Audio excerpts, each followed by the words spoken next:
So, actually, can I want to start again, but going back to our roots, because we're kind of known for being a little ludicrous about our activities. So when we first started the band, we thought, okay, what should we do our first tour at? And so we first wanted to Austria, but there was a misspelling, so we went to Australia. And no, but it literally was we were like releasing our music, and we had a lot of online kind of buzz, and we thought, okay, let's try to trick the music business. And so we registered like a email address and a domain for our booking agency, and we planned like 2 months in Australia, and we always like wrote every venue in Australia on the East Coast, like, hey, the critically acclaimed band Cari for the first time ever in Australia, your chance to secure one of 2 open spots in their busy touring schedule. It worked better than we expected, and we had like 12 gigs, and actually our second gig ever was in Darwin, Down Under, in the middle of nowhere, and there were lots of very great gigs. One gig, for example, we got paid in a diving trip to the Great Barrier Reef, and on another occasion we played in Nimbin, which is kind of a hippie village, and it started because they had a Woodstock in Australia in the 60s, and the hippies just stayed there and kind of founded a village. And it's kind of attraction because they have like Volkswagen buses, and colorful houses, and everybody's like stoned and like, ooh, we're all hippies. And during the day it's awesome, but at night all the people come out that are still there from the 60s. So it kind of gets a little weirder. So people with tears tattooed and all that, and a lot of junkies, and all of them were at our show, and they were as sedated that you could think that each of them was in a different show.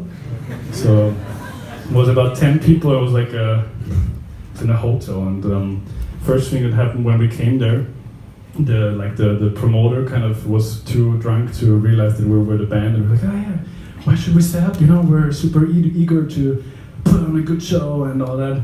And he took like half an hour to understand that we were the band, and then he was like, oh yeah, the band. Oh well, yeah, oh, microphones, yeah. Well, we just have 1 microphone, but you cannot use it today because we have bingo nights, and we need it for the bingo night. So at that very moment, I was sure that this is not going to be the best gig of our career, but it went further downhill from there. So we started playing, and all those like 10 people that were all at 10 different concerts were all dancing and singing, and at some point we started playing verses, so they could have their own verses, because they were louder than we were anyway, because we didn't have a microphone. And so it was hippie, and we were laughing, and Steffi filmed it all, and all good. But then a fight started. So one of the 2 guys, they weren't sure who should be the lead singer in the next song, and so they started a fight, and we were like, oh okay, fuck, there's a fight. So we stopped playing, and all of a sudden another guy raced up to us to the stage and screamed at us, "You were paid to entertain me, so entertain me!" And we were like, okay. And it was the first thing. We were like, it's not as cool as we thought it would be. And then we played again, and so Stephanie plays the didgeridoo. And so for the next song, she had the didgeridoo in her hand, and all of a sudden, a very drunk Aborigine guy that was like that tall and like double my size, like in wideness, and had the dreadlocks down to his knees, and very dark eyes, very, very dark eyes. He went up to the stage because the stage was literally that high, and he did this.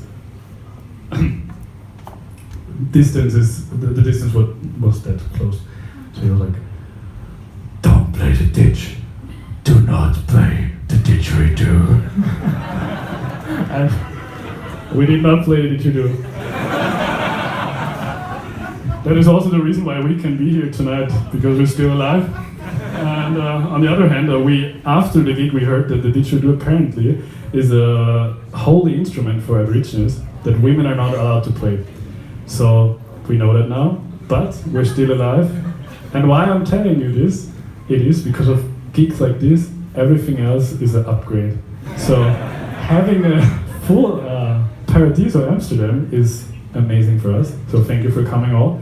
And to all the guys in the front, could you move up a little bit because I think there's a lot of people that would love to get further. Yeah, I don't know. Well, such a big family. Congrats. Thank you. So the next song is called Mazuka.